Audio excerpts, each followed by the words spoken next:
Good evening. Welcome to our first on-location broadcast in 4.5 years. We've spent the day trying to recreate our studio here in Lecture Theatre 126 at Swansea University, and we have a great studio audience of students, lecturers and local practitioners. Let's hear it for Swansea. Hopefully that came through on the mics. Fabulous. It's really exciting to be here, and I have to say the facilities here are just amazing. I almost wish I was a student again. Almost. We're here to talk about consent, complaints and sex with patients. And I threw that last bit in, obviously, to get your attention, but it's not entirely unreasonable. The most serious complaints or cases often revolve around crossing sexual boundaries, but you can't rule out the possibility, surely, that you might meet the love of your life across a treatment table. So we'll get some advice on how to handle that a bit later on. I've got two guests this evening. With me in the studio is Chantal Patel, who is the Associate Professor of Healthcare Law and Ethics here at the Swansea University. But I'm also joined via the video link by Jonathan Goldring. Jonathan is a regulatory defence lawyer and is probably the most experienced barrister in the country when it comes to defending osteopaths and chiropractors when complaints reach the Professional Conduct Committee. And I love that picture behind him, that poster. I fought the law and I won. He's very, very familiar with the fitness to practice processes at both the GIOSC and the GCC, and he's definitely the chap you want by your side should you have the misfortune to find yourself in front of either of those committees. So good evening to both of you. Thank you very much for joining us this evening.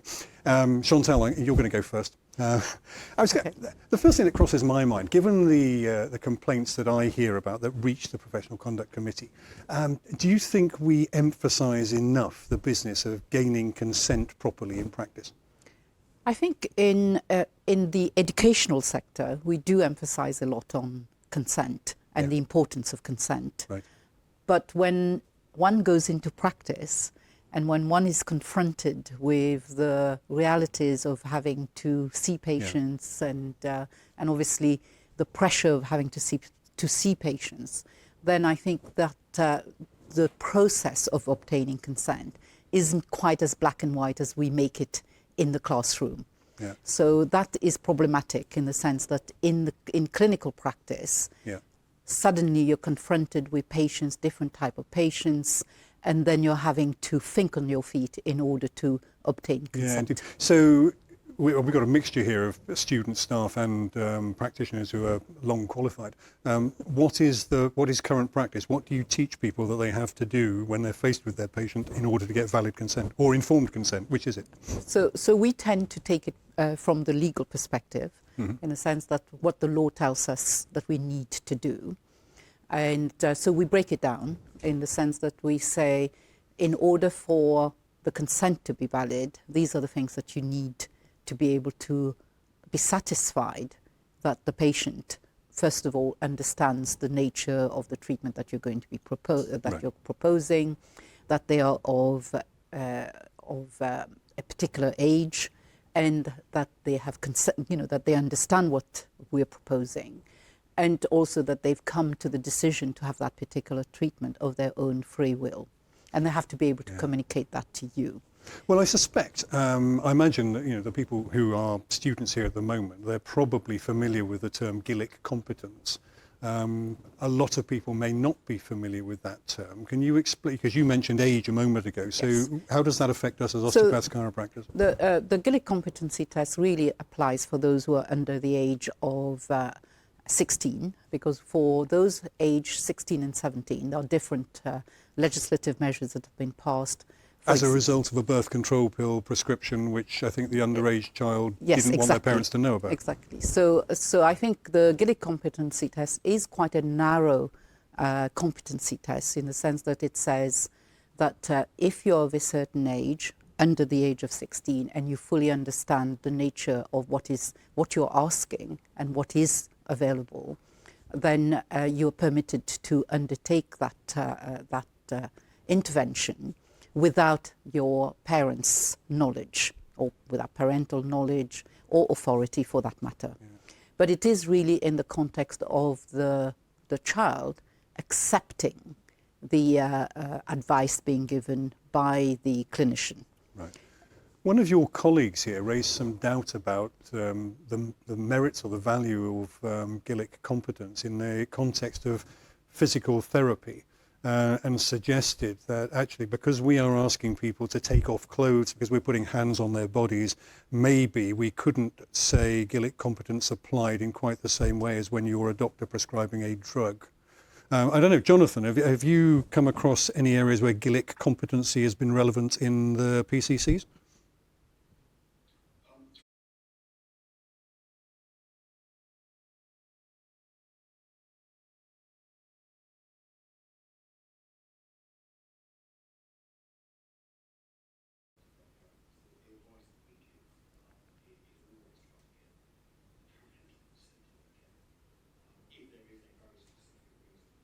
Sure you record absolutely everything, and that you do your due diligence to make sure that there is a good reason for it. But to be frank, no, I've done hundreds of these hearings and it hasn't cropped up once.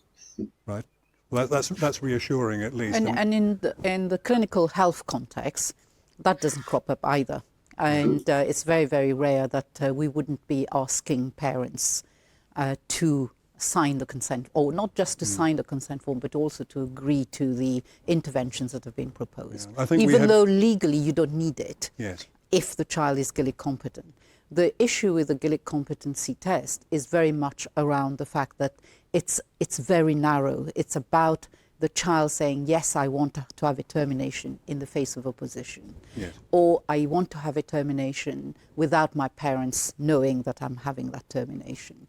I tell you why this arose recently on one. I think it was one of our case-based discussions. Is because the issue of gender dysphoria is becoming more evident in society, and we have school teachers who have now been told they have to let parents know if their child has suggested that they want to be known by a different pronoun, whatever else. And I just envisage that there is a possibility at one point that some young person will come into a clinic and say, well, this is who I am, this is what I want to be, and I don't want you to tell my parents about this. And I just wonder where we would stand. Either if we said, yes, I think you're Gillick competent, I can go ahead, I don't need your parents' advice, or we say, well, actually, I'd prefer not to treat you, given that we are required to treat people unless we've got a valid reason. We mustn't show any sort of prejudice against a community like that. I think there are two issues here, and I'm sure Jonathan might want to add to that, is the fact that, first of all, when you're treating the patient, there's an issue of confidentiality that is between you and the patient. Yeah. The question that one has to ask as a clinician is the fact that the child is asking you not to divulge something. Is that going to be harmful to the child? So if that's the case, then perhaps you might not want to treat the child because you might want to be considering the potential harm to the child. There isn't a law that says that a child cannot ask. Certainly at this moment in time, we don't have a law that says that we have to divulge what a child says to us, to the parent. Sure. Unless, of course, it will have ramifications. So in a school context, when a child says, I want to be known by whatever pronoun, etc., that might affect the way in which the teacher is relating to that child. And essentially that might complicate the situation between the teacher and the child, and the teacher's responsibility to have to involve the parents in their educational journey. But when you're treating a patient on a one-to-one basis, that's a completely different situation. And I'm not sure where... I certainly haven't experienced that in the NHS, so I'm not sure whether that's something that's come up as part and parcel of fitness to practice for osteopaths. Jonathan might have more to say about that. But essentially, you should be looking at the patient that you're dealing with in light with your duty of care towards that particular patient.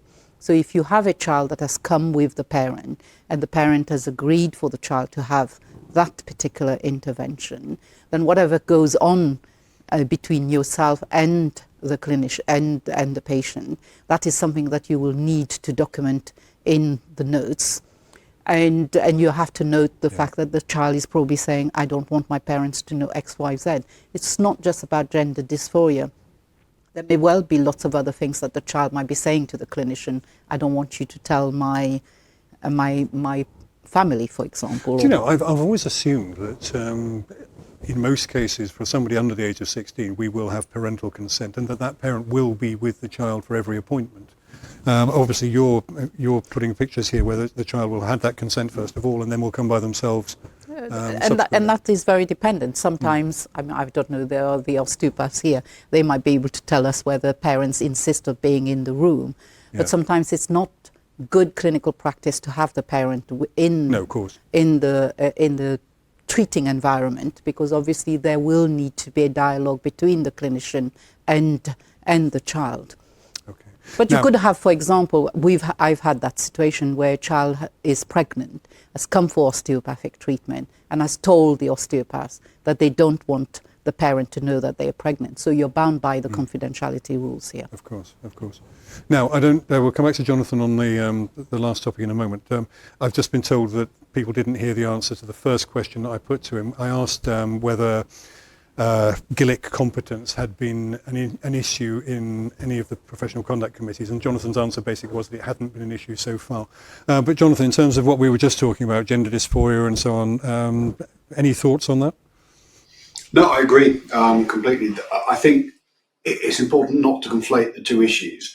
When you are treating as a chiropractor and osteopath, you are looking at capacity in the sense of whether or not the individual has got the capacity for that particular treatment. You're not looking for capacity in other matters. The fact that somebody might have gender dysphoria, the fact that somebody might be pregnant, the fact that somebody might have a whole range, frankly, of things they don't want their parents to know about may be relevant. But the reality is, what you have to do as a practitioner is look at them and ask yourself, do they understand this intervention that I'm proposing? That's ultimately what needs to be communicated to them. So I personally, if I had a client that was asking me, well, a child's come along and they've said this to me, do I have to divulge it? My advice would be, in fact, not only do you not divulge it, you're duty bound not to.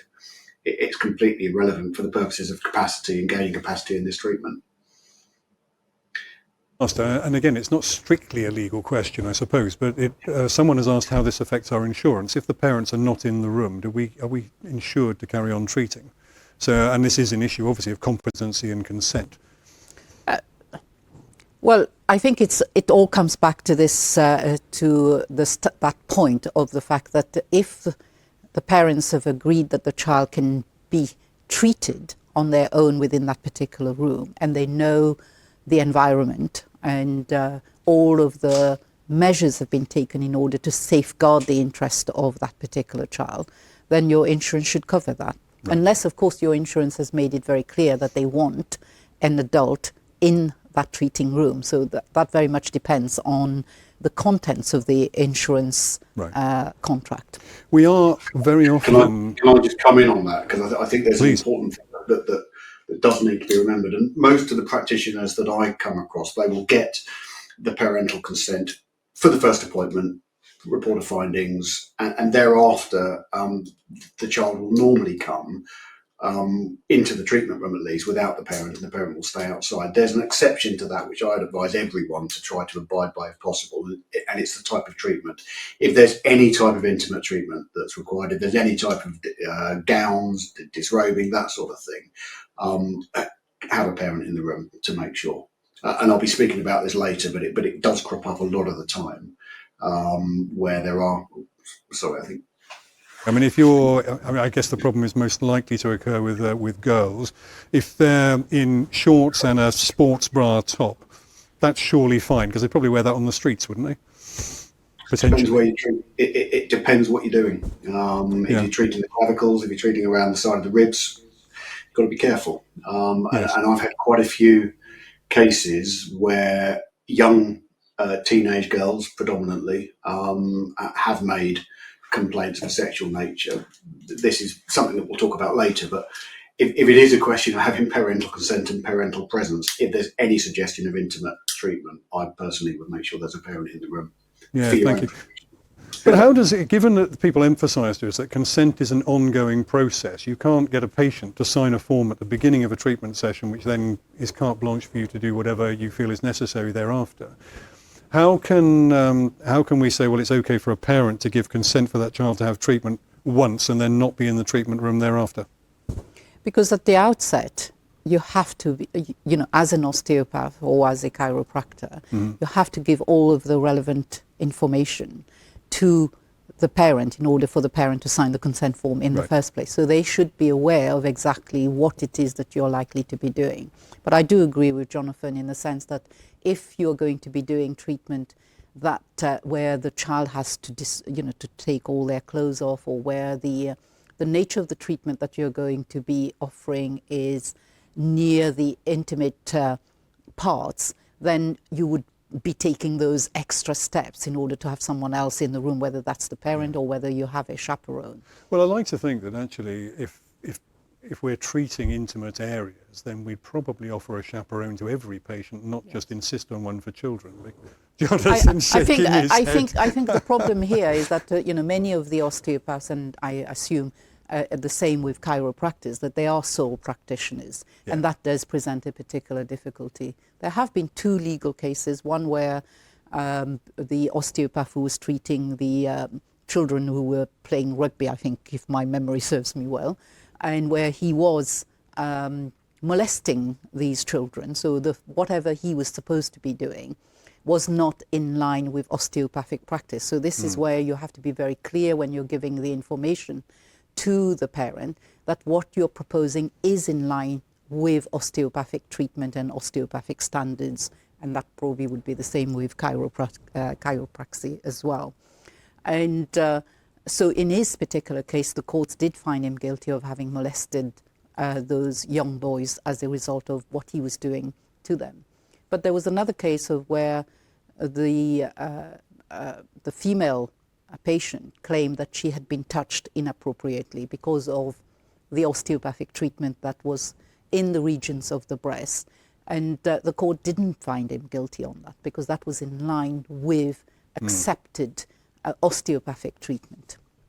What do you teach people about recording consent? Again, it's an ongoing process. So at the end of my treatment process, I would normally write that I have received valid consent for treatment. I don't write it down for every single different technique that I use, and I don't get written consent from the patient because my understanding is that it's really not worth the paper it's written on, other than showing good intentions on your part. Well, the fact that you're writing it in the notes in the first place, that in itself will be the documentation that, or the evidentiary documentation that will be required in a court of law. And the advice that I give when I'm teaching consent, and I don't just do that here in Swansea University, I do that across the UK, and that I said that first of all you have to be satisfied that the patient has got the relevant capacity to be able to make that decision, and the only way that you're going to know that is by giving all of the relevant information and that they have a full understanding of what it is that you're proposing to do. And that is what you need to be writing in your documentation, to say that the patient has understood the intervention that is being proposed. This is the information that I have given in order to do X, Y, Z.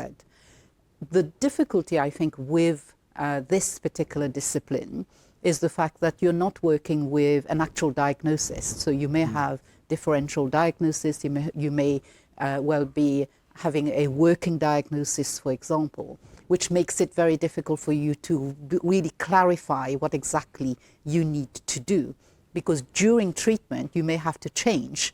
Yes. I mean, I don't know, maybe the osteopath will be able to tell me that, but you may have to change tack depending on what you find when you're examining the patient. And at that point in time, you might have to say to the client or to the patient that actually, although you're complaining of this, now I have found this, and therefore this is what I'm going to do. And that is what you would need to document. I'm not sure I'm allowed to say this is what I'm going to do. I'd have to say, would you mind if I do this other thing? Well, or something like that, whichever way. But, well, I don't know. Jonathan might, Jonathan, might have an opinion on that. I don't know. So many people are saying you can gain consent if you say to a patient, this is what I'm going to do, and the patient says, okay, then, or the patient gets onto the couch, you haven't said that. You'll know the case of Montgomery, but there's a paragraph in Montgomery that I think sums this point up nicely, which is that a doctor's duty is not fulfilled by bombarding a patient with technical information, let alone by routinely asking the patient for a signature on a consent form. It really means nothing in its own right. It adds somewhat to the value of the record, but that is not consent. Consent, as the professor has said, it's a process. The signature at the end of that process might evidence the fact that you've been through the process. It might not. It depends on the patient. It depends on how good you are at communicating. But again, I always tend to advise my clients, if possible, don't just get the patient to say, I consent to the treatment that you've described. Also have something in there that adds a little extra that says, everything's been explained to me. I've had an opportunity to ask questions. I've had an opportunity to think about this, and I consent. And it's very difficult then when they're being cross-examined by the likes of me in a hearing down the line to say that didn't happen. Some people say, of course, well, I signed it, I didn't read it. But the more you've got in that paragraph at the end, the better. Right. Okay. JJ has sent in a question saying that he or she was always told that they should have a parent present under the age of 16 at all times. And what you're saying now is that there may not be a parent present. And what age is too young? And as you've rightly said, communication is much better sometimes when there isn't that parent in the room. Absolutely. I think how young is the person that would be able to come into a treatment room without parental surveillance, if you like, for want of a better word? I think that's a difficult question to answer, primarily because for many of you might remember the murder of Jamie Bulger, where prior to that, we had this principle of what we call doli incapax, so that at a particular point in time, so for a 13-year-old at that time, you could not consent to anything because the law was that you didn't have the relevant knowledge for you to be able to consent to something. But as a result of the outrage, the media outrage around that awful murder of Jamie Bulger, in order to prosecute John Venables and Robert Thompson, they had to get rid of the doli incapax. So actually, we don't have a younger age. It's very much dependent on the ability of that child to be able to understand what is right and what's wrong. Yes. And so you may have, I don't know whether you remember the genius girl, Ruth Lawrence, who was 13 years old, who went to do a number of degrees somewhere. You may have her comes along at 10 who does not want a parent to be in the room with her, and she fully understands what you're proposing. And so that's it. So you'd have to play it by ear, in essence, when you're dealing with clients that young. I suppose a bigger problem is when you think, I really need to talk to this child without that parent in the room, right. And you've got to try and get rid of the parent so you can have that conversation. Absolutely. And you may have a policy, you may decide that you want to have a policy, and you're perfectly entitled to have a policy to say that for every child that you're going to be treating, that you want a chaperone in the room or you want a parent in the room. But, as part and parcel of what I do in the UK, I do a lot of sessions in the Mary Stopes Clinic for abortion, for example. Mm-hmm.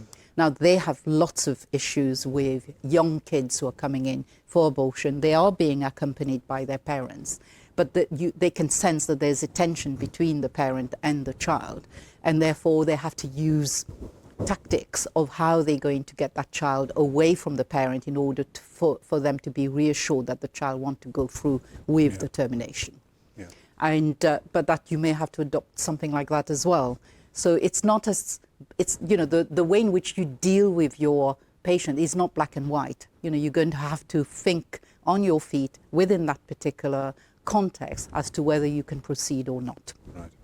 How terrified do you think the students are when they leave university about the potential for complaints as a result of poor consenting procedures or whatever? Maybe we should get them to answer that. Yes, quite. I mean, from my, because I deal with complaints on the NHS, not with the General Osteopathic Council. The fact is, complaints is a fact of life now when you're providing a service. Whether that's in the shops or whether that's in, at the garage or whether it's in hospital, it's a fact of life. And so there's something that you're going to have to deal with.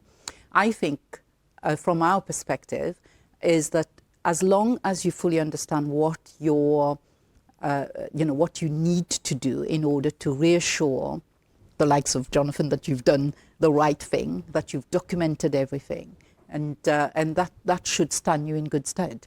Yeah. You both talked about intimate area treatments and so on. I've just had a question from someone, I don't know the name, who's asked about adult oral treatment. So if we're treating inside the mouth, this person's only been getting oral consent for that. Should it be written consent for that sort of treatment? I know that if we're doing anything around the genitals, certainly internal treatment, we have to get written consent and give people a cooling off period. First of all, the law is only interested in the substance of the agreement between the parties, because they want to know, what have you told this patient? What's the dialogue between you and the patient? So the signature is only one aspect of what you're doing in terms of any proposed intervention. Oral consent can be just as valid as written consent. Everything will be dependent on what it is that you've written in your notes and whether you've written those contemporaneously. Yes. So one of the big problems that we have in the NHS is that notes tends to be written at the end of the day or at the end of the week or whenever they want to write those notes.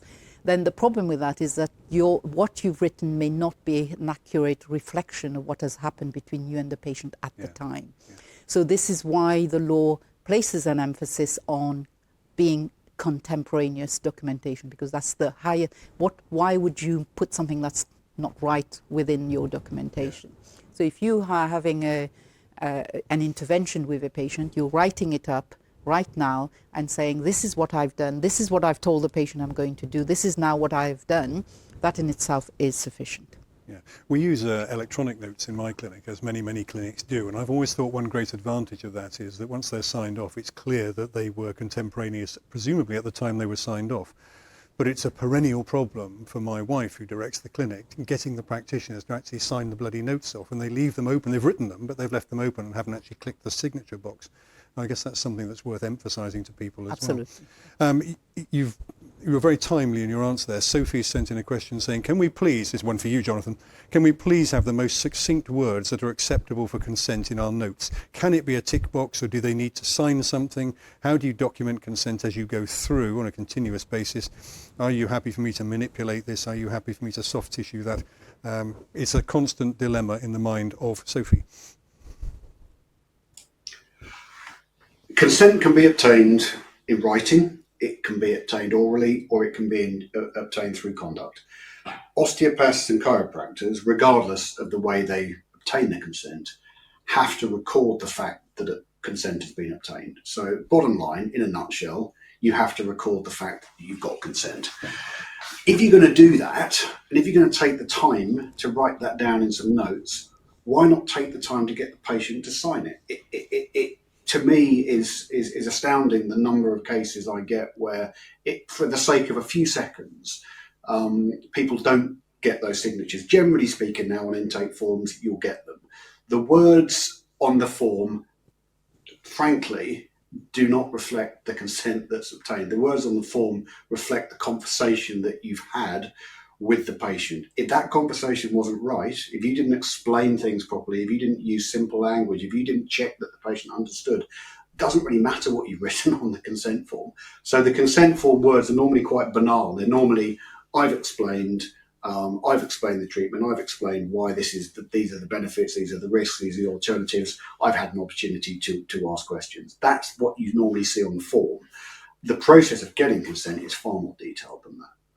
So I'm afraid there isn't a simple set of words. There will be pro forma forms that you can probably pick up from your various associations that you can copy, but there is no one form that is going to give you, unfortunately, the protection that you need. You have to have the conversation with the patient, and it's different. In terms of getting ongoing consent, if like my clinic, you use electronic notes, there isn't an opportunity at each treatment for the patient to physically sign something. Yeah, they have you don't need that. I mean, it depends on the treatment. If the treatment is changing dramatically, for example, let's say that you started doing a bit of lower lumbar spinal work, and you're doing some HVLA treatments, and suddenly you need to do a coccyx adjustment. You have to re-obtain consent. Yes. But generally speaking, the consent at the first appointment is rolling. And unless things change dramatically, within the treatment, you don't normally have to get another signature. You can get oral consent as things progress, but it's normally one signature at the outset, one explanation at the outset, and then if there's a change of circumstances, then yeah, you have to reconsider. Right. Well, actually, that's very useful and very clear because speaking personally, we would go through that process on our intake form of explaining what we're going to do, the likely nature of treatment. But during subsequent treatments, when I'm about to manipulate something, I will probably say, so I'd just like to do this, is that okay? And that's all I'm going to say to them. Yeah, that's because they've normal. had all the pros and cons explained in advance. Yeah, that's perfectly normal. You don't have to get them to sign a form. But the point is, once they understand the process, and a lot of osteopaths and chiropractors will repeat similar interventions at each appointment.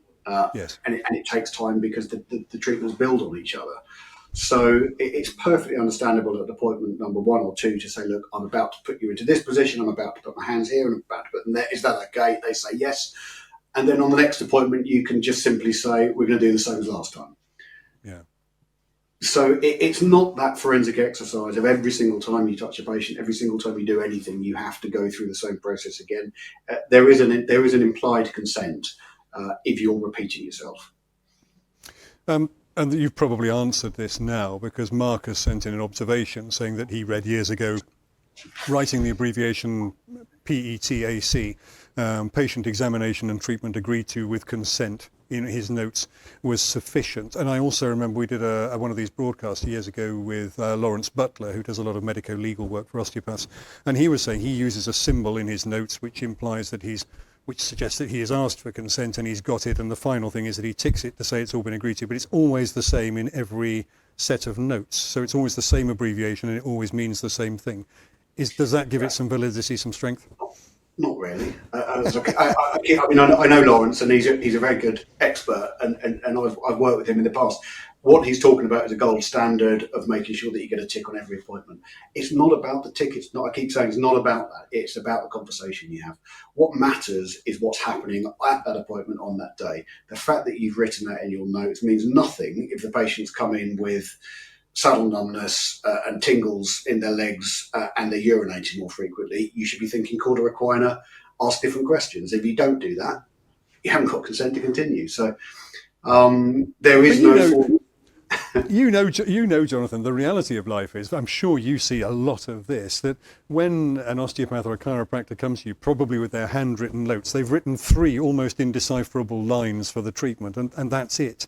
And now they've had that conversation with the patient, but there's no physical evidence of that when it comes to court 4 years later. Yeah, it's normally the first appointment, it's the report of findings appointments and the first appointments that you see the detail. It's the history taken, the examination, that process.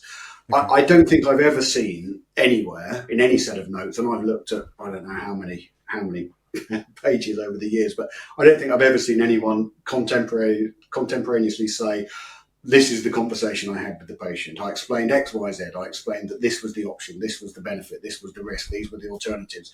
And the patient, it just doesn't happen like that. So you will get a summary, a brief summary, just to simply say, I've explained the risks and the benefits.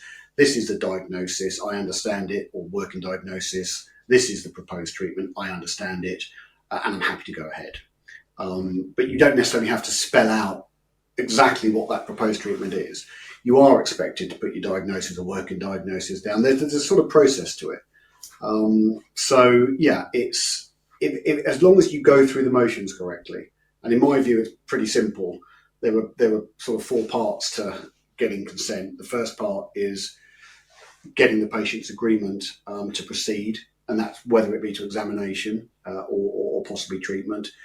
Getting the patient to fully understand what's going to happen and why it's going to happen, and explain to the patient what the benefits and the risks are and alternatives. And the 4th part is capacity, which you dealt with. But yeah, it's about communication.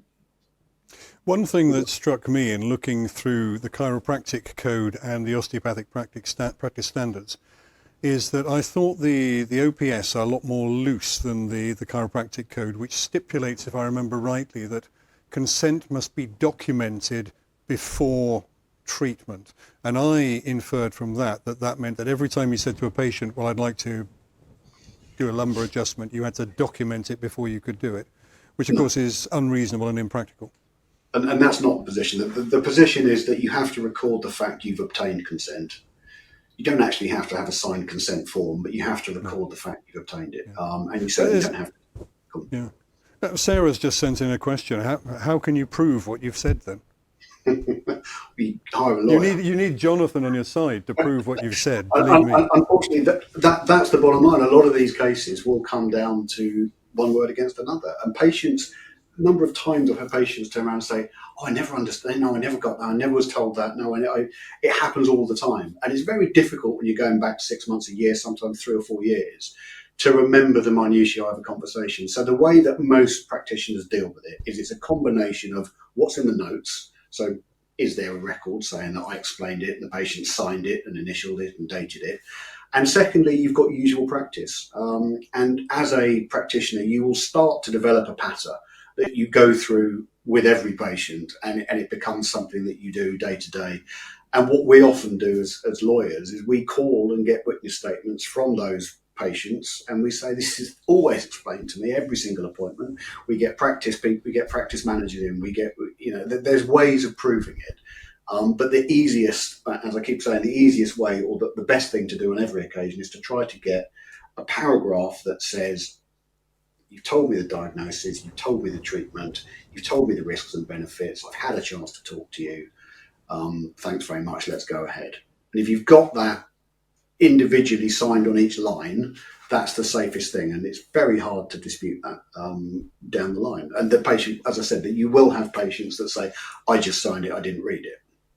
But generally speaking, if you've got that signature, just to say you've explained things, it's normally enough in a hearing. Yeah. Something from DIDS, according to my notes here. Previous consent lectures have said to get a copy of the baby's passport if the father is bringing the baby in. Is this the case? Now, I can remember we have done discussions ourselves on the fact that only the child's natural parents or those who have been formally granted legal guardianship can give consent for a child. But sometimes you kind of make an assumption with the fact that if this child comes in with this adult and calls him or her dad or mum, then they must be the parent. How cautious have we got to be about that? How about you, Chantal? What's your views?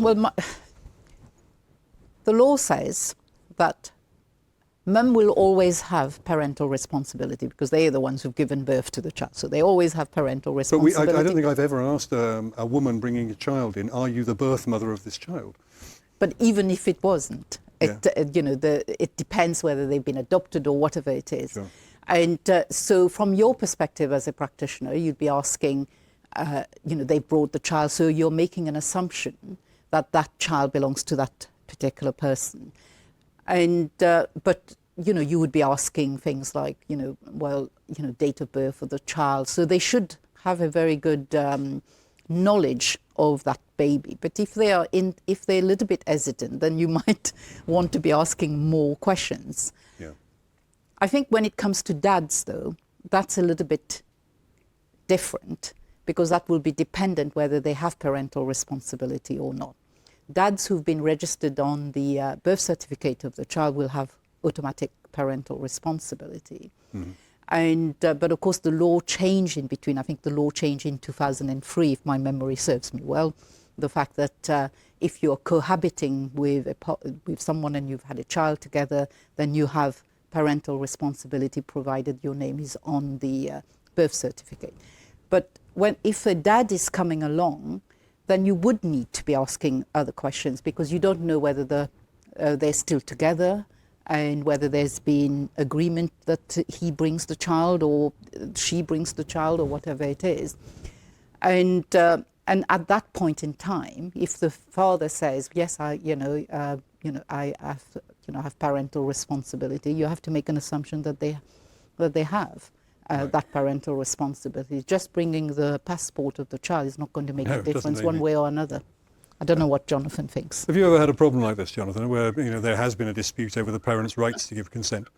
I'm not a family lawyer, but I actually have my own parental responsibility of my own child. So I've come across it as a father in the past, having to deal with these issues. To be frank, I don't think you need to start demanding passports.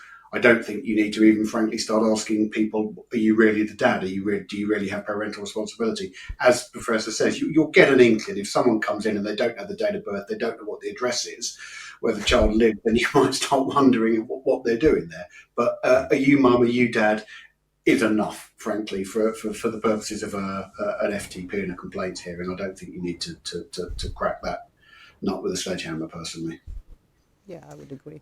I think this observation sent in here by Marissa might be relevant to this. I haven't seen the whole thing yet. I had a young girl brought in by a lady she was obviously close to, leaning on her and talking with her throughout. Luckily, as we finished talking, I turned and said, as her mother, I need you to agree. And she blanched and said, I'm her ballet teacher. And it turned out that her mother didn't believe there was any issues with her daughter and didn't know that she was with me. Lucky escape, but a salutary lesson in not assuming things you believe are natural. And we're assuming that child is under 16. Lisa here says she's had a 16-year-old girl whose parents are also patients and booked the girl in but didn't attend the treatment on the first occasion. Lisa noticed cut marks on her upper thigh and wasn't sure whether she should inform the parents or not. And there I think we're in a slightly grey area, aren't we? Because the 16-year-old is assumed to have capacity to give consent. Am I right in that? Yeah, yes. So therefore we're also bound by our duty of confidentiality to the patient. Again, am I right? Yes, but then there are issues around safeguarding. Yes. So whether you think as the practitioner that there's a safeguarding issue here. So I'm making an assumption here that when you're having a conversation with that 16-year-old, you'd be asking about the cut marks. Do your parents know? Have you been seen by someone else, etc.? I think this is something that you should be talking to your parent. Would you like me to talk to your parent? So you'd be having that kind of conversation with that 16. And you might get some cues from that and you might as to get whether some there was cues, something etc. So if the child was saying, no, I don't want you to tell my parents, but then you would be bound to have to divulge this, whether that's to the social services or to whoever's brought the child in, the 16-year-old. But you'd have to take some kind of actions. You wouldn't just be able to let that run if you think whatever is happening to that particular child is an issue of safeguarding. Yes. I don't know any osteopath who's had to go through that process, but that must be a really difficult decision to make, because effectively you're going behind the backs of the parent and the child to a third party, social services, and saying, I think there's something wrong, and if there isn't, you're going to have really upset at least two of your patients. But you could also use the fact that you might want to say to her, well, I'll write to your GP, for example, or to your doctor, and who then might be able to take that up. Right. Or you might want to refer them to casualty to say, well, I think you need to be seen by someone, whether that's a pediatrician or whoever that person might be. Okay. Thank you. Well, this is very exciting. We've actually got a question from the audience, which I'm very pleased about. I don't know who it is that's got the question. Over there in front. Oh, hello. Yeah, my name's Jenny. And I just wanted to ask about the case with the other parent or second parent. We get a lot of mums, like where there's both partners are a mum. And, they come in and they'll be like, yes, I'm the mum. But yeah, we've had a few cases where they've kind of postulated themselves as the birth mother, but actually when you drill into it, they're not a legal guardian, but they are cohabiting and they are co-parenting. And so your question is... My question is, how would you approach that? I've had lots of different conversations about it, and we had one tricky situation. We've had two, actually, where... the other mum wasn't aware, and the other mum was the birth mum. So the baby has been brought in by, the second parent. Oh, so it's a same-sex couple. Same-sex couple, right, okay, yeah. So both are calling themselves mum. Yes. Both are mums, yeah, but one is the birth mother. Right. Yeah. So I guess they're just cohabiting, is it? Cohabiting, not married. Yeah. So we're not in a civil partnership. So I just wanted some ideas about how to approach this, because it's a kind of common reoccurrence. Yeah. Gosh, I hadn't anticipated that, but I can see the problem. So I'm trying to work out the scenario, and I'm sure Jonathan's trying to work out the scenario. Well, the mum comes in and she looks fantastic, usually. Yeah. The non-birth mum is bringing the child. Yes. And you're having to deal with the non-birth mum in that particular environment. And is that with the consent of the birth mum? I mean, sorry, John. I was going to say, I don't think it changes the situation in the sense that the non-birth mum presumably would have parental responsibility for the child if the non-birth mum was on either the birth certificate or there was a court order or there was some sort of agreement. As I said, I'm not a family lawyer, but are you suggesting that the non-birth mum does not have parental responsibility for the child?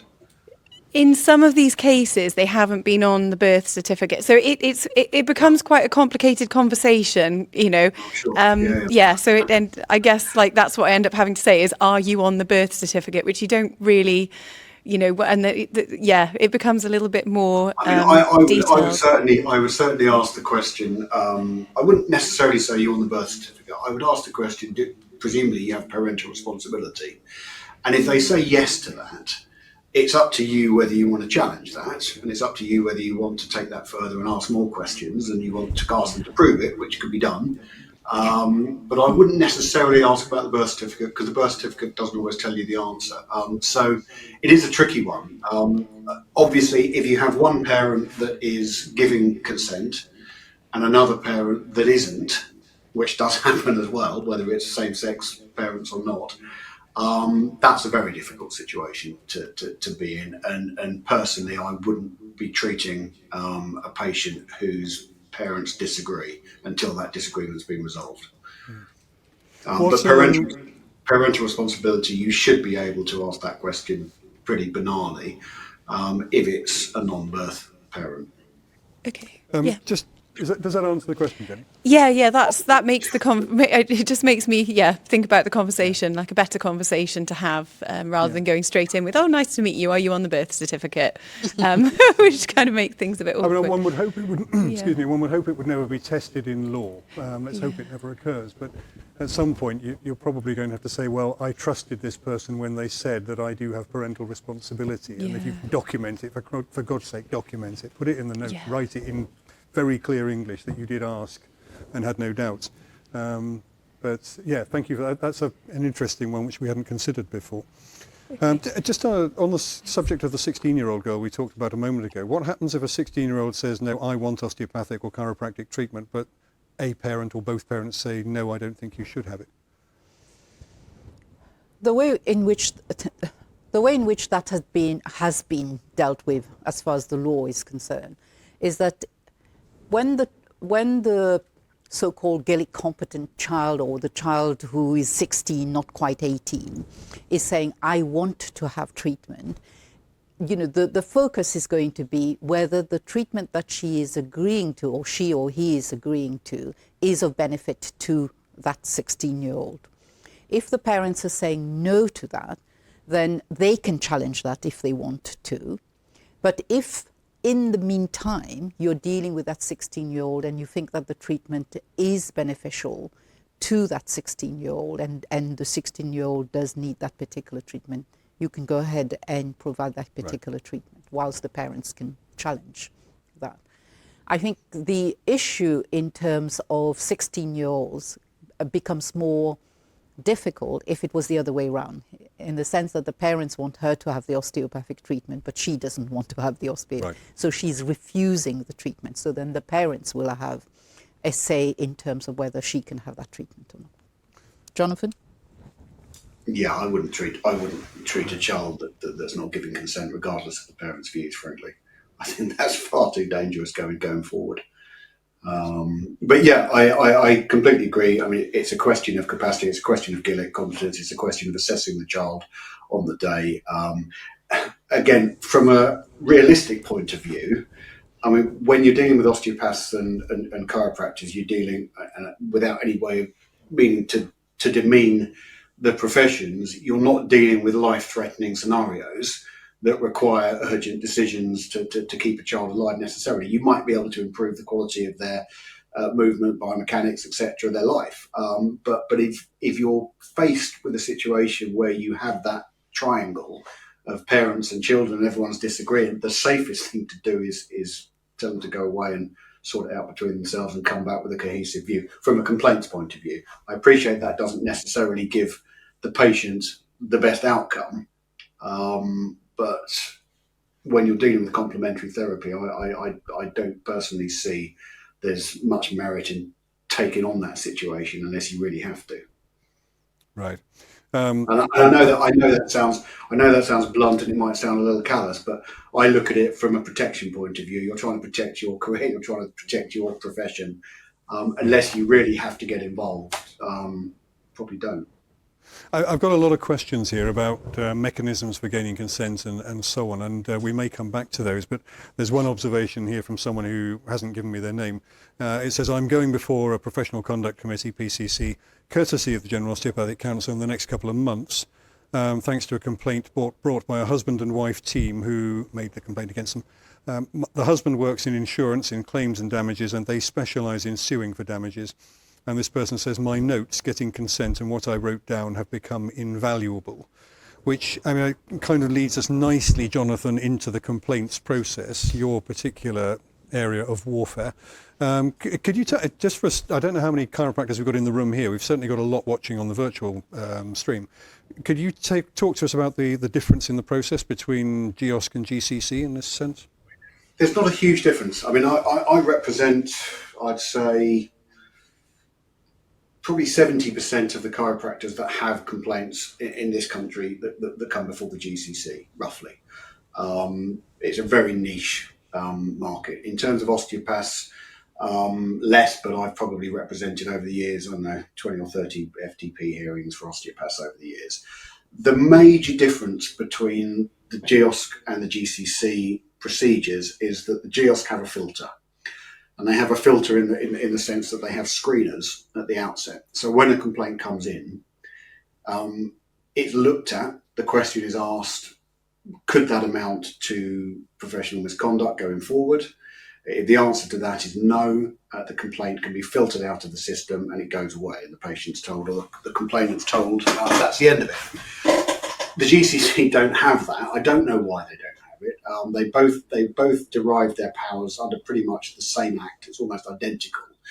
But for whatever reason, the GCC decided not to incorporate that into their process. So it means that if a complaint is made against a chiropractor, the Chiropractic Council are duty bound to refer it to the investigating committee. End of. Doesn't matter how good it is, doesn't matter what force it has, they're duty bound to refer it. So in my view, the osteopaths have got a slightly more sensible system in place because they have that screening process. That's the major difference between the two. Once you get past the screening process and the matter goes to the investigating committee, it's almost identical in terms of how things work and whether or not things are going to progress.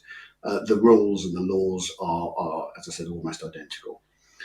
So and I think probably as the audiences are aware, that the investigating committee will decide whether the complaint constitutes something which is covered by the chiropractic code or the osteopathic practice standards, and therefore could lead to a finding of some sort, or if it doesn't. And if it doesn't, then they won't progress it to the PCC or the health committee. The test basically, so a patient, member of the public says, I don't like the way I was treated on this particular occasion, and they make a complaint to the council. The council will, osteopathic side of things, refer it to a screener who's normally someone with an osteopathic qualification. They'll look at it and they'll make that decision there and then. They might say, yes, there's the potential. The test which we apply, we call it the Galbraith test in law, but the test is whether or not there is a case to answer. What that means is, in blunt terms, if you believe everything that's being said, could it amount to unprofessional conduct? So it's quite an easy bar to cross, and that's the test that's applied both at the investigating committee at GOSC and the investigating committee at the GCC. All they're really asking is there a case to answer that could, if found proved, amount to unacceptable professional misconduct. Right. Thereafter. Sorry. No, please carry on. I was going to say, if the answer to that is yes, there is a potential case to answer, it then gets referred to the professional conduct committees for each of the various regulators. And the test at the end of that is obviously different. That's based upon evidence. It's based upon whether or not there is a finding. But the early stages of any complaint will normally pass the threshold unless it really is financial matters, for example, don't normally tend to go ahead, or you may have come across there was a very large complaint by a group called the Good Thinking Society.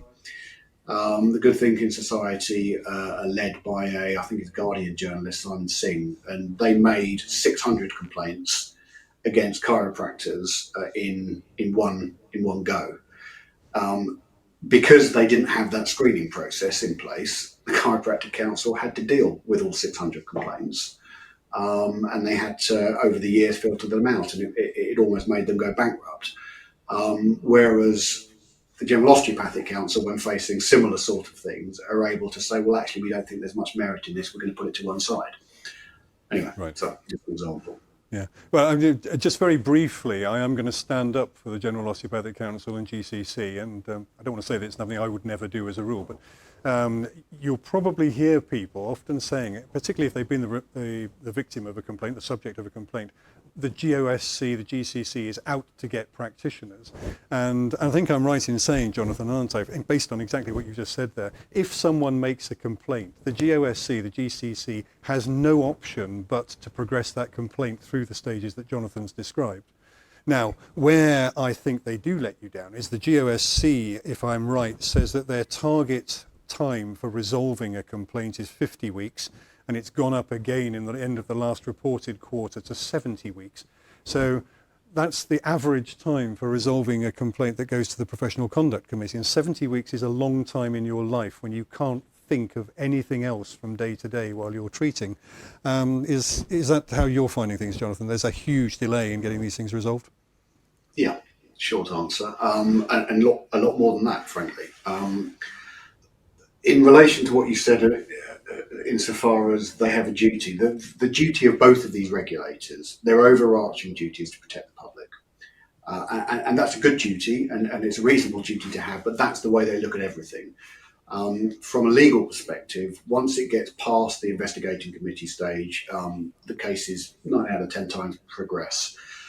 To give you an idea, last year, I think 2022, 2023, the GOSC had about 40 or 50 complaints that were made to them. The General Chiropractic Council had about 60, I think, complaints made to them.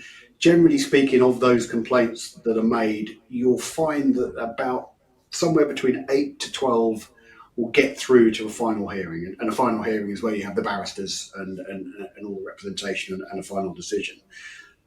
In my experience, from the date of the complaint to that final hearing, it's quite often a year and a half to 2 years.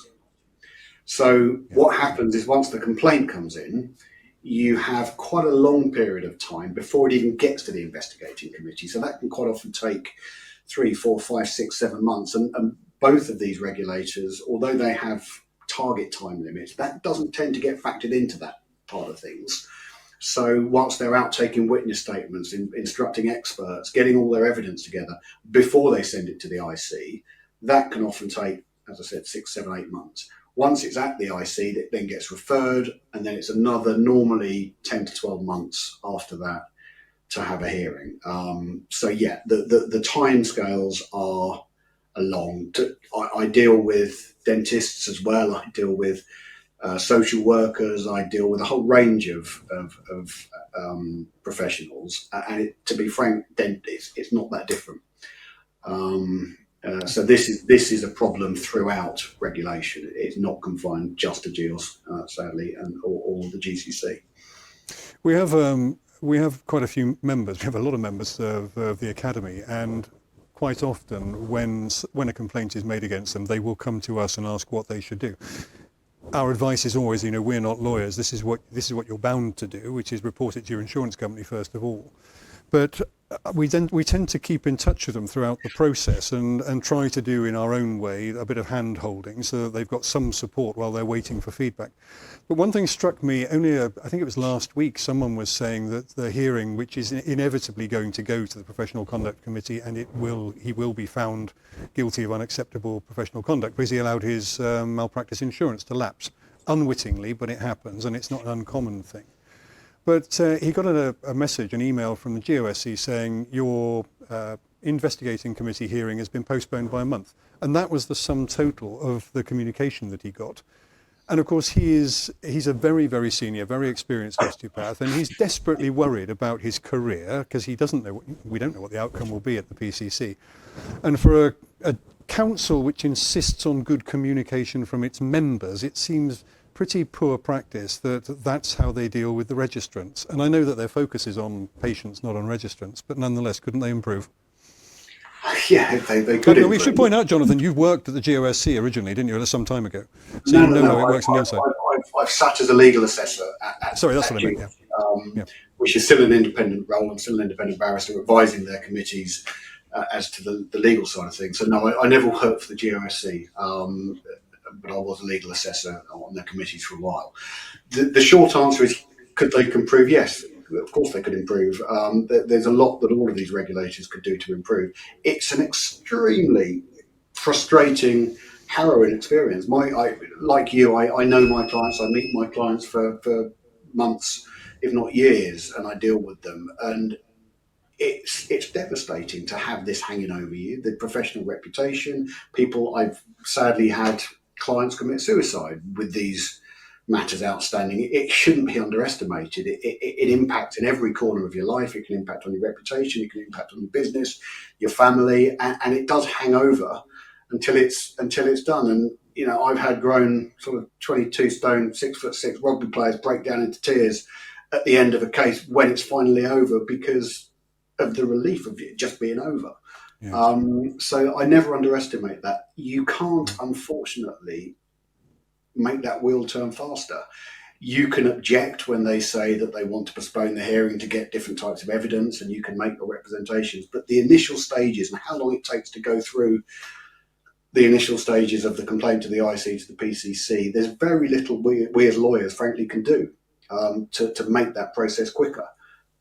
It's the membership that needs to have that voice, to be frank. It's the registrants that are paying every year for their counsel to protect the public and to protect their interests. They're the ones that need to make their voice known, and that can only really be done through the council. Do you actually think that the general councils have got too much of a leaning towards patient safety and not enough towards looking after the well-being of the registrants? Their overarching objective is the public. So the short answer again is yes, they are, but that is their role. I mean, they are there ultimately to protect the public. Some Australian and Kiwi councils, they have a different motto. They're there to protect the profession. But in this country, the councils are very much leaning toward it's patient centric, and that is the way it is. I don't think they can be criticised for that. That's their job.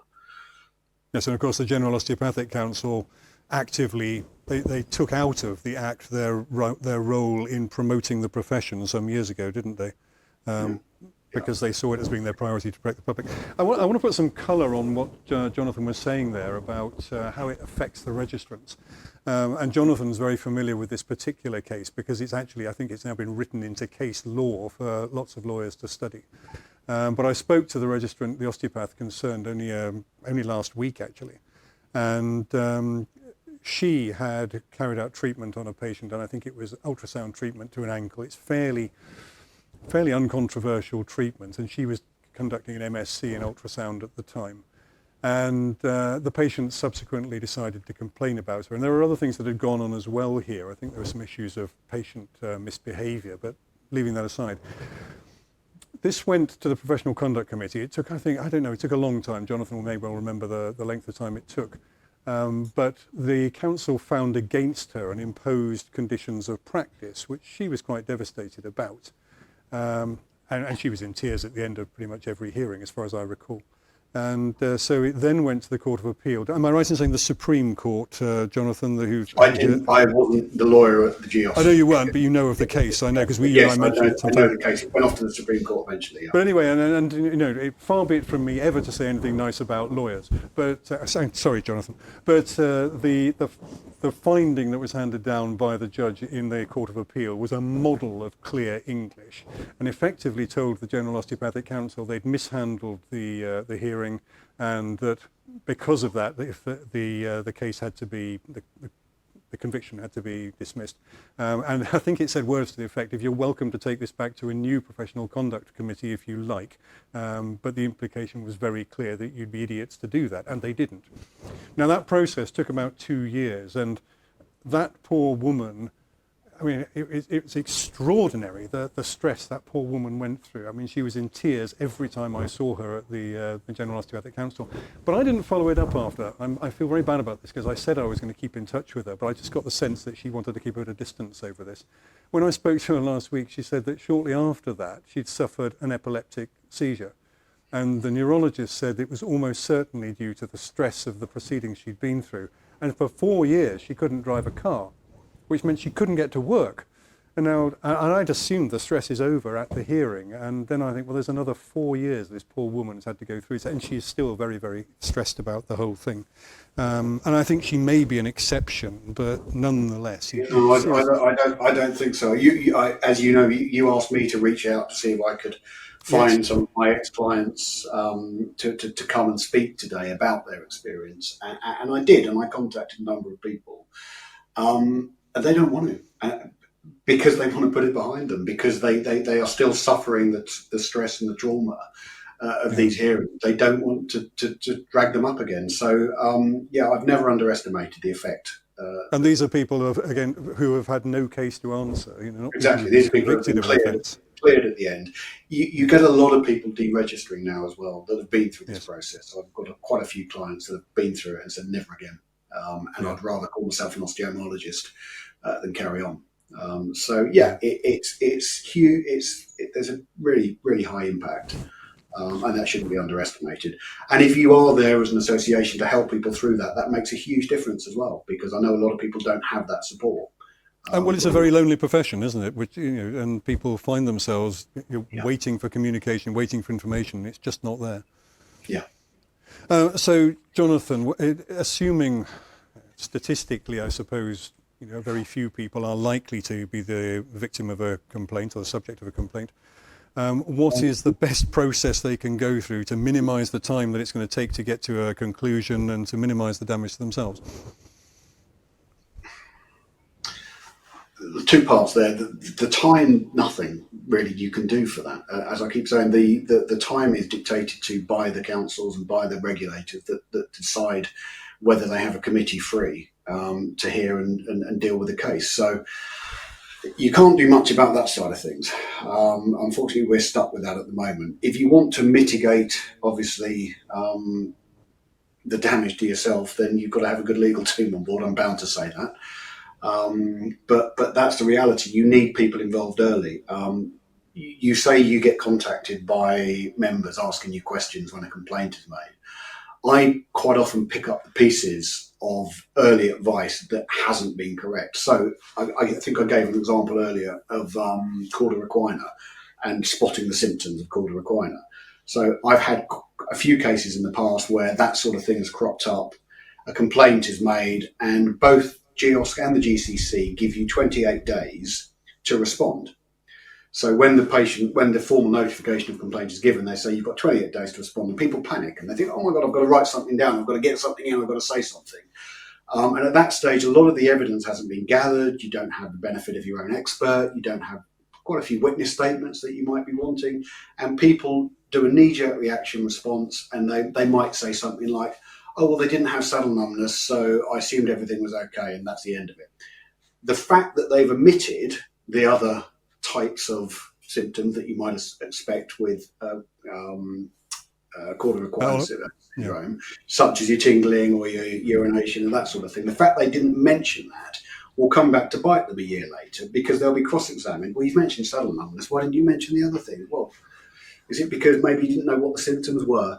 And so that initial response, that initial reaction has to be watertight. And I advise different stages of proceedings, but the advice I give is if you want things to go well, get help early on, very early on. Don't assume that you have to wait until the final hearing, because everything you say, everything you write down, every email you send will count. Yes. So there are things you can do to mitigate it. You can't make it faster, I'm afraid. No, but when they get that notice that they've got to respond within 28 days, they do need some legal eyes over whatever it is they want to say. Yeah, and sadly, a lot of people don't get that. A lot of the insurance companies don't cover those initial stages, or they do cover it, but to a very limited extent, £500-600. Some people have to turn to their associations. The general rule is, if you don't have a lawyer to help you at that stage, say nothing. Would be my advice. The exception to that rule is, obviously, if a patient says, I was treated on the 24th of December and you've got proof that you were out of the country on holiday in Spain, then of course send your travel certificates in and say it wasn't me. But generally speaking, if there is going to be a likely case to answer, so in other words, if there is some evidence that is going to go forward, what's the point of nailing your colours to the mast early on before you've got all the facts? Right. And time and time again, it comes back to bite people. Okay, Jonathan, I did promise people we'd talk about having sex with patients as well. I did warn them in the last broadcast there was no practical demonstration this evening. But nonetheless, you and I discussed the fact that I wanted to talk about this when we met the other day.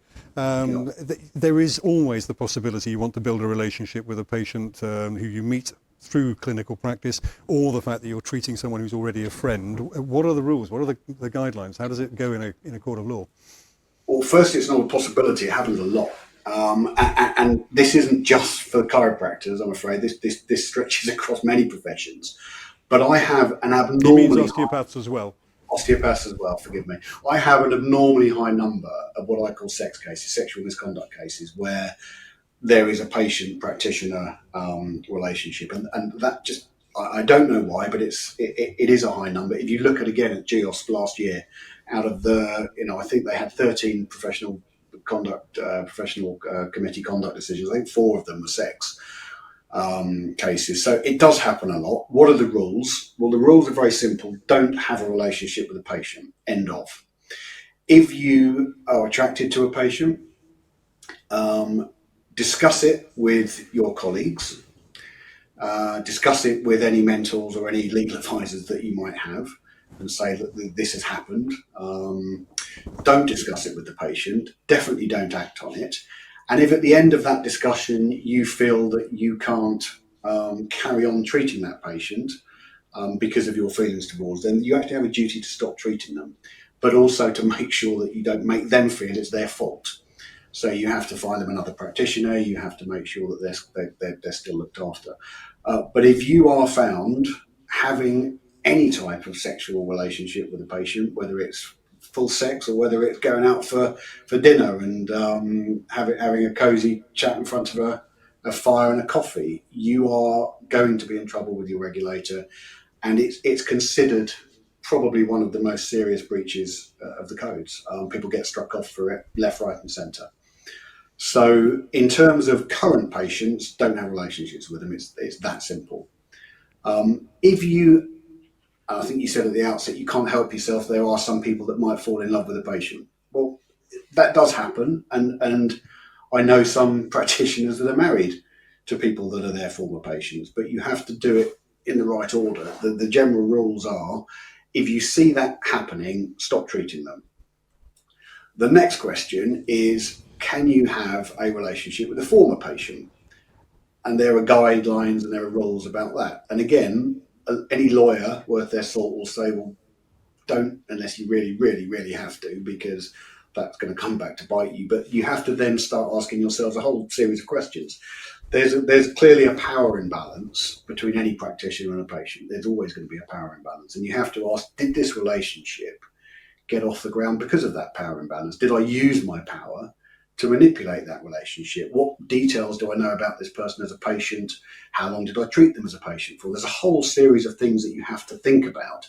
And if you want to look at the guidance, the PSA or the old CHRE, who regulators, they've issued guidance. GEOS and the GCC have issued their own guidance on sexual boundaries with patients, and it's pretty clear that everything is steered towards avoidance. But if you really do find yourself in that position where you can't help it because that relationship has blossomed and it's come out of nowhere, stop treating them professionally, and really think hard and speak to colleagues about whether or not it's appropriate to continue seeing them, even when they are no longer a patient, and document those discussions, document the fact that you've thought about it, because the onus will be on you later to prove that you've gone through the motions. When we spoke in London, you actually, I think, recommended that you might actually say to the patient, I'm going to have to stop treating you because, putting it bluntly, I fancy you. And that is it's probably a better chat-up line than most of us have had in our lives. And I might work on that one. But, I mean, is that worth having? Is it having that discussion with the patient at that point? Because you've still got that power imbalance.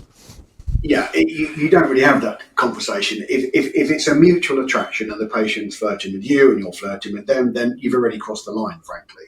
You've already, even providing personal information about your life is considered potentially a breach of professional and sexual boundaries. So you shouldn't get to that stage. If there's something that you think is developing, then you effectively need to just stop treating the patient. You don't have to. I don't think it's necessarily a good idea to say to the patient, it's because I fancy you, or it's because this, that, and the other. You can simply say, for professional reasons, I can't carry on treating you anymore, but I found you my colleague next door or another place around the corner. You don't want the patient to feel like it's their fault ever.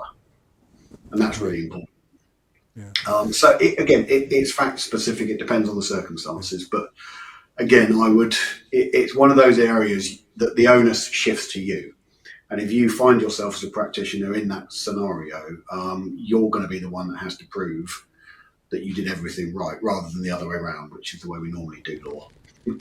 Yeah, and you've opened perhaps a can of worms there, because you said you shouldn't even be sharing anything personal about yourself, which I suspect that most of us do, regardless of whether we've got an attraction to our patients.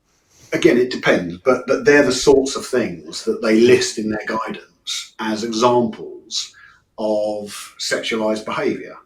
Sharing information about yourself is simply one of those. So when it comes to a hearing and I'm representing you, and the patient says something along the lines of, well, I know he's got an 8-bedroom house in the Cotswolds and a villa in the south of Spain, it sort of makes you wonder. You're talking about osteopaths here, not lawyers.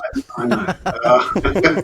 It makes you wonder how they got that information, and it's because the information was shared. So again, it is difficult, because you do develop friendships with patients over the years, and you're not a robot at the end of the day. You've got to have some degree of humanity. But just don't give away too much information about yourself. Keep it professional, keep it divided.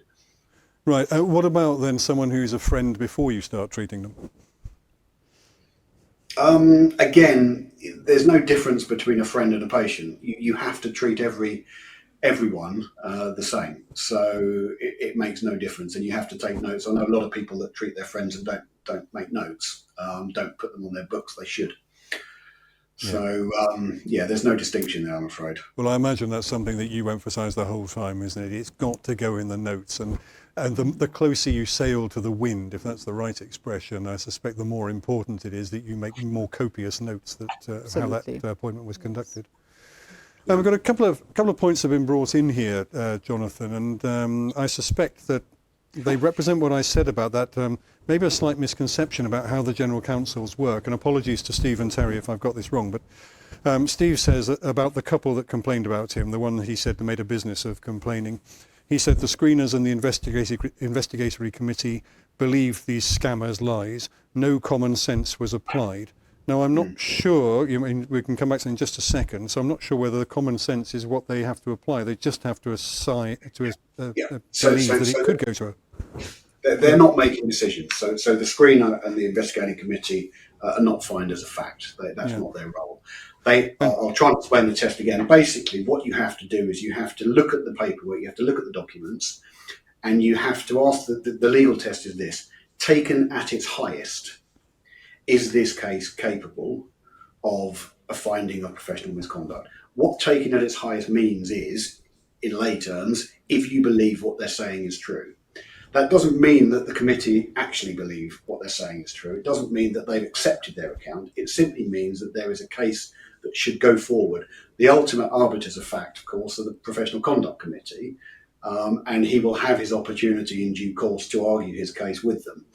But the investigating committee and the screeners, they're not interested, frankly, in a he said, she said argument. They're interested in, is there some evidence that can go forward? Now, if there are inherent inconsistencies within the evidence within itself, if there are obvious flaws within it that have got nothing to do with your particular version of events. So, for example, if husband says it happened on the 19th of January and wife said it happened in February, on their evidence alone, there's an inconsistency. You can draw that to the attention of the committee and say that there's potentially an issue here.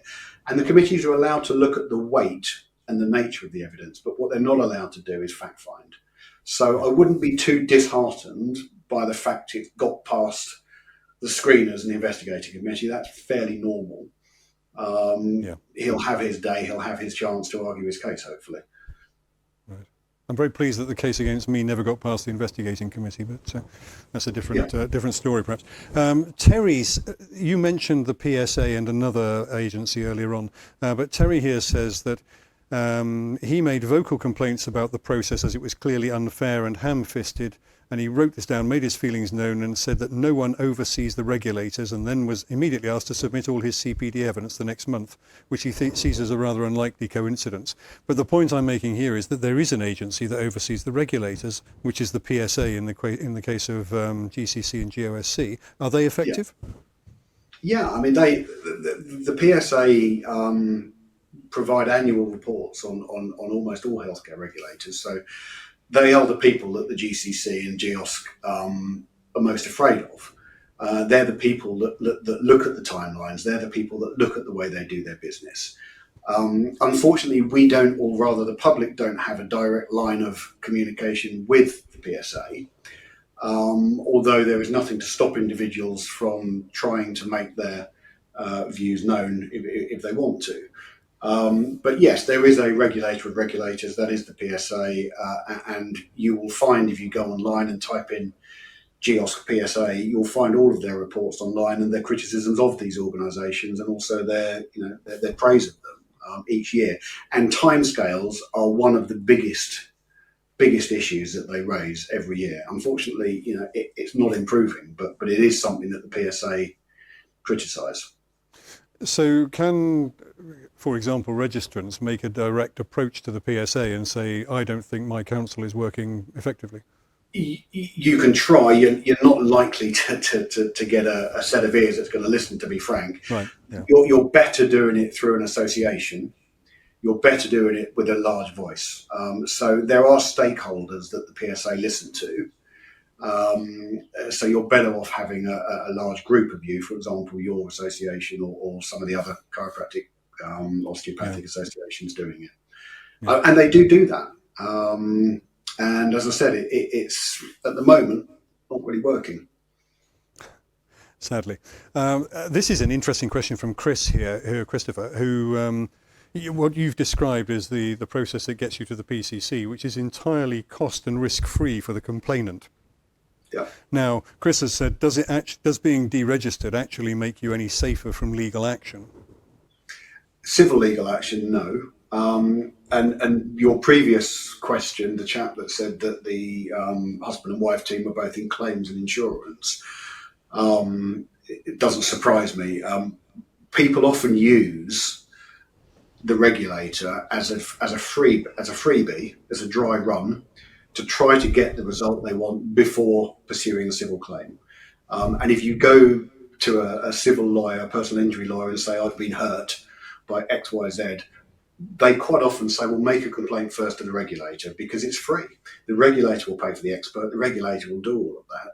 And at the end of the day, if there is a finding that you've done something wrong, that counts heavily in their favour when it comes to settling the claim. So, yeah, unfortunately, it's not uncommon being deregistered is not going to prevent necessarily somebody from making a civil claim against you, but it will certainly stop you going through the. I'm not advocating being deregistered, by the way, but it will certainly stop you from having to face your own regulator.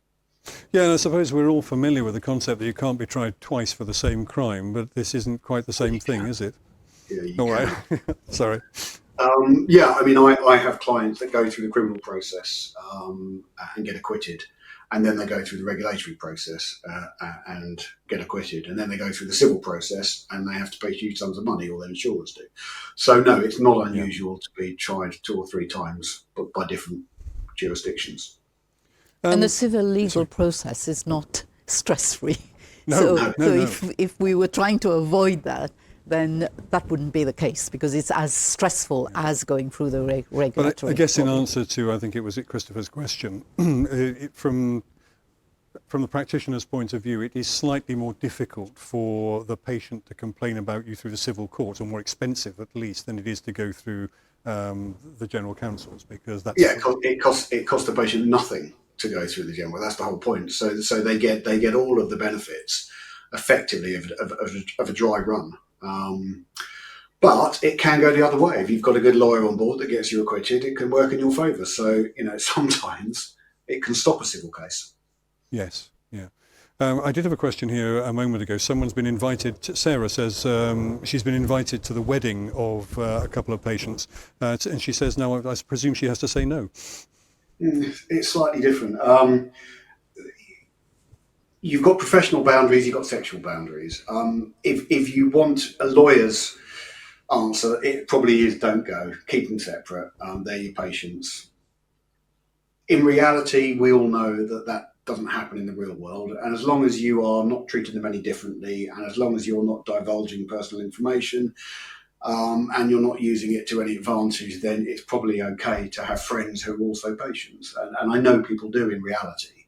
But the problem you get is if a complaint comes in later. And if a complaint comes in later and those friends turn against you, and I've seen that hundreds of times, the fact that you've crossed those professional boundaries previously can come back to haunt you. So if you want to live a squeaky clean life, keep your business and your private life separate. Yeah. And you're going to reduce the complaints. Yeah, Christopher, a different Christopher, it's the same Christopher, sorry, sent in a question about whether if we all end up under the HCPC, are things any different? Yeah, we don't know that. We don't know if that's going to happen. I work at the HCPC as well. To be honest, I doubt it. I genuinely think that the chiropractic and the osteopathic councils, compared to some of the others that I deal with, are actually fairer. And I know you're not necessarily going to like that answer. And I'm a defence advocate. My job is to defend, not to prosecute. But in my experience, they are actually pretty reasonable at making sure that you have a fair hearing. If you go to the NMC, you go to the GDC, you go to the GMC, that have got tens of thousands of cases in a backlog, it's much quicker. You don't get the same checks and balances because they've got such a small number of cases each year, and because they've got quite a reasonable amount of committee members. You do get a fair hearing, in my experience, and you can see that if you look at the results, because about 90% of cases are thrown out. Right. Well, certainly over 90% of your cases are found no case to answer. Yeah. But if you look at actually their statistics on their FTP reports, you'll see a lot of them actually don't result in condition to practice or suspension. You get an admonishment or no finding at all. So I wouldn't be too dismissive at the moment. I would prefer them to stay out of the HCPC myself, because I think once you get swallowed by that larger organisation, those checks and balances go. Right. Jonathan, thank you very much for giving up your time this evening. I appreciate it's a bit later for you over there in France than it is here, but with all your experience of these cases and your familiarity with not just the process but the people involved in the PCCs, I mean, it is I don't know if the water is any less muddy for the people watching and in the room here, but it's certainly added to their knowledge. And Chantal, thank you as well for giving up your time to come in and talk to us. Well, look, I'm sorry, we have to end the live broadcast there, but I do hope you found that useful, and I really hope that you never find yourself on the wrong end of a complaint.